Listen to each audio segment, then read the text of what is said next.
Because what I'm about to drop is going to travel from Lomé to Lagos to London to Langley in the next 48 hours. We are talking about the quietest earthquake in modern African history.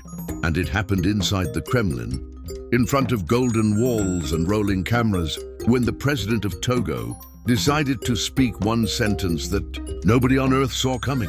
One sentence that turned every French general pale. One sentence that made every Russian general smile. One sentence that made every West African citizen sit straight up and say, wait, did he really just say that out loud? Let me paint the picture for you from zero.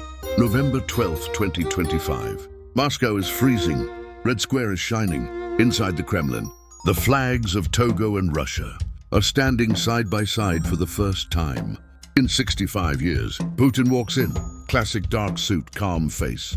Faure Gnassingbé walks in, sharp suit, calm face. They shake hands, smile for the cameras, sit down. Standard diplomatic photo op, right? Wrong. Putin speaks first. He gives the most harmless, most boring, most textbook welcome speech you have ever heard. He talks about 65 years of friendship. He talks about finally opening embassies in 2026. He talks about trade growing slowly. He talks about Togolese students in Russian universities. He talks about culture, education, scholarships. Zero drama, zero controversy. Zero mention of guns, bombs, jihadists, Sahel, France, America, nothing. It was the diplomatic equivalent of serving plain rice with no salt. Then the microphone goes to the president of Togo, and in that moment, he decided to serve jollof rice with extra pepper, extra spice, and extra attitude. This is word for word what he said. Thank you, Mr. President, for the invitation and the warm reception. We are opening a new chapter with embassies. Education is beautiful, our students are grateful. And another very important area for us is the fight against terrorism and security. I want to sincerely thank you for the support you are giving to the Alliance of Sahel, states, Burkina Faso, Mali and Niger in their battle against terrorism. This matters deeply to us because we are directly exposed. Terrorist groups operating from those territories can reach us at any moment. The entire West Africa is under the same dark cloud. So once again, thank you for the help you are giving to African nations. Boom! The room went silent for half a second.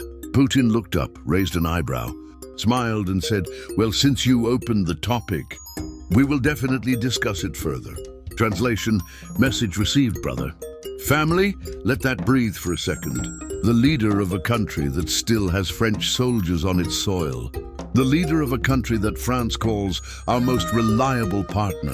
The leader of a country that hosts French warships. French planes, French intelligence officers, flew 6,000 kilometers to Moscow, stood next to Vladimir Putin, and thanked Russia for succeeding where France failed for 15 straight years. He didn't whisper it. He didn't say it off camera. He said it on microphone, on record, in 4K for the whole world watching. That, my people, is what we call a continental flex. Now let's go deeper. I'm talking 15,000 words deeper, because this moment deserves every single one. First question everybody is asking. Why did he bring up the Sahel when Putin never mentioned it? Answer, because he wanted the world to hear it. This was not a slip of the tongue. This was not, oh, I got carried away. This was calculated. This was deliberate. This was a message in a bottle thrown into the Atlantic, knowing it would reach Paris, Washington, Abidjan, Accra, and every village in the Savannes region of Togo. Second question, is he telling the truth when he says Togo is vulnerable? 100% yes. Let me show you the map again, slowly. Look at West Africa. Look at Burkina Faso, sitting right on top like a burning roof. Now slide your finger south. The very first country the fire touches is Togo. The border is not some thick red line with tanks and walls. It's villages, farms, rivers, footpaths. Same ethnic groups, same languages, same markets. When JNIM, or Islamic State Sahel, rolls through a town in Burkina, the refugees don't stop at some imaginary line. They keep walking south until they hit Togolese soil. Togo already has refugee camps. Togo already has night patrols. Togo already has soldiers sleeping in tents, in 45-degree heat, watching the northern horizon. So when Faure Gnassingbé is not making anything up, He's living the nightmare every single day. Third question, the million-dollar one. Is he being real, or is this just diplomatic sweet talk because he's on Russian soil? That's the part that's keeping everybody up at night. Because here are the cold facts. Fact 1, Togo is France's last real friend on the coast. Fact 2, France still trains Togo's special forces. Fact 3, French warships still dock in Lomé every month. Fact 4, French intelligence still has an office inside the Togolese presidency compound. So how do you reconcile that with standing in the Kremlin and saying, Russia, you're doing a better job than my sugar daddy? You don't, unless one of two things is happening. Option A, he's starting to believe Russia actually delivers results. Option B, he's scared shitless and is quietly shopping for Plan B, while still smiling at Plan A. Either way, the mask slipped for 38 seconds, and the whole world saw the real face. Now let's talk about the slap. Because what he did was the diplomatic equivalent of walking into your ex's wedding and telling the new groom, bro, you're treating her right. Because I heard the last guy couldn't perform. France has been in the Sahel since 2013. Billions of euros, thousands of soldiers, drones, helicopters, special forces, the works. And every single year, the red zone on the map got bigger. Then Russia shows up with a few hundred instructors, some old planes and zero lectures about democracy. And suddenly the red zone starts shrinking. That's not my opinion. That's United Nations security reports. So when the president of Togo says thank you to the new guy in front of the old guy's picture, that's a slap so loud they heard it in the Élysée Palace. Fourth question, what happens next? This is where it gets spicy. Possibility 1, Togo starts moving quietly. Russian military cargo planes start landing in Lomé for maintenance. Togolese officers start disappearing to Moscow for training courses. Russian geologists start mapping the northern border. Classic playbook. Possibility 2, France calls Faure tomorrow morning and says, choose us or them. And he backs down, deletes the video, says it was taken out of context. Possibility 3, nothing changes on the surface, but every coastal president is now thinking the same thought. If even Togo is saying this out loud, maybe it's time we start making phone calls too, because Ghana is watching, Benin is watching, Côte d'Ivoire is watching, even Senegal is watching from the side. And all of them share the same problem. The fire is coming south, and the old fire brigade is out of water. So family, here's the bottom line, and I'm going to say it slow. The president of Togo just told the entire planet on camera that the Western security model in West Africa is broken. He didn't shout it. He didn't tweet it. He just said it calmly with a smile, in perfect French, inside the Kremlin. And sometimes the quietest sentences make the loudest noise. So my question to you, yes, you watching right now, is very simple. When your house is burning, do you keep calling the fire department that watched it burn for 15 years? Or do you call the new crew that's actually putting out fires across the street? Drop your answer in the comments. No filter, no fear, because history is being written right now, and we are all witnesses. Like this video if you felt that earthquake. Share it if you want your people to wake up. Subscribe, because the next 5 years in West Africa are about to be insane. I'm out, but my eyes, just like yours, are wide open on Lomé. Peace. And all of them share the same problem. The fire is coming south, and the old fire brigade is out of water. So family, here's the bottom line, and I'm going to say it slow. The president of Togo just told the entire planet on camera that the Western security model in West Africa is broken. He didn't shout it. He didn't tweet it. He just said it calmly with a smile, in perfect French, inside the Kremlin. And sometimes the quietest sentences make the loudest noise. Now let's keep going, because we're not done yet. Not even close. Let's talk about the real fear that is sitting in every coastal capital right now. They are not scared of Russia. They are scared of the truth that just came out of Faure's mouth. Because once one president says it out loud, the spell is broken. Once Togo says it, Ghana can say it tomorrow. Once Ghana says it, Côte d'Ivoire will feel brave the day after. Once Côte d'Ivoire says it, Nigeria will have no choice but to look east too. That's how dominoes fall, one quiet thank you at a time. And Paris knows this. Washington knows this. London knows this. That's why the silence from Western media on this clip has been deafening. They buried it. They called it routine visit. They called it bilateral talks. They called it nothing to see here. But we see everything. Let me tell you what's going to happen in the next 18 months. Mark my words today, 23rd November 2025. And come back to this video later.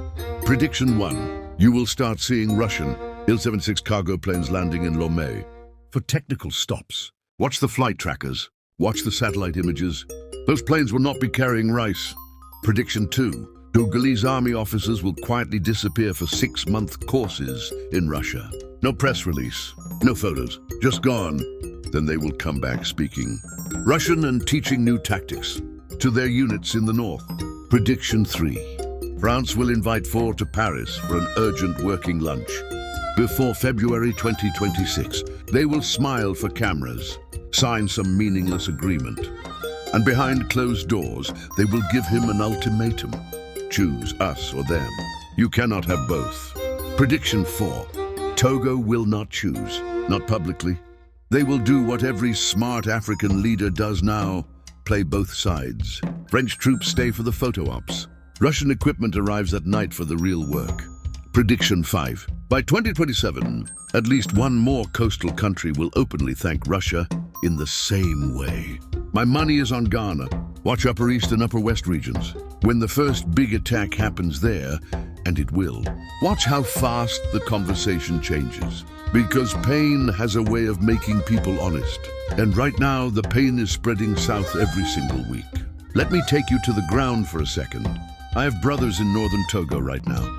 They send me voice notes at 2 a.m. Bro, last night we heard gunfire across the border. The soldiers told us to stay inside. The market was empty today. People are packing bags. That's not CNN. That's not France 24. That's real life. And those same brothers tell me something else. When the junta in Burkina Faso took over and brought in the Russians, the attacks in their area dropped. Villages that were ghost towns became villages again. Children went back to school. So when the president of Togo says thank you, he's not reading from a script written in Moscow. He's reading from the WhatsApp groups of his own generals.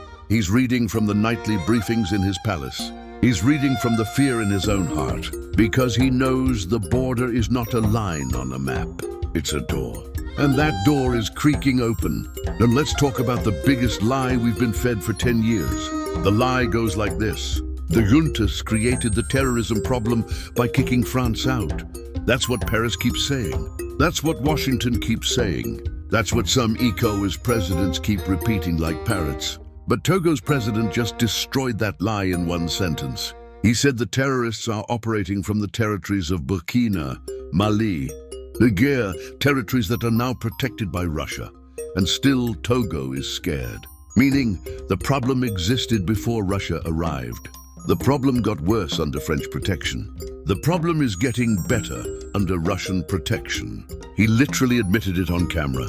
So the narrative is dead, buried, finished. You cannot unsay what was said in the Kremlin.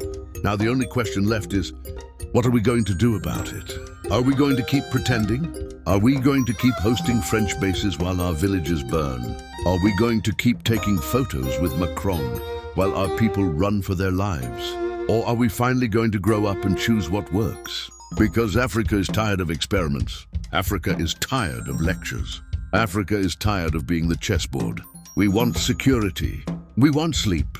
We want our children to go to school without escorts. If the West can give us that, welcome. If Russia can give us that, welcome. If China, Turkey, Iran, North Korea, whoever, if they can give us that, then come. We don't care about your politics. We care about our people. And right now, one president just stood up and said what his people are whispering in the villages. He just said it on the biggest stage possible. So family, this is not the end of the story. This is page 1 of a whole new book. The book is called The Day Even the Loyal Ones Stopped Lying, and we are all characters in it. So tell me in the comments, no fear, no filter. When the fire reaches your border, who would you thank? The one who watched it burn, or the one who is putting it out? Drop your answer. I read every single one. Like this video if you felt every word. Share it so your brother in Ghana, in Benin, in Nigeria sees it before it's too late. Subscribe because the next earthquake is already loading. I'm out. But the conversation just started.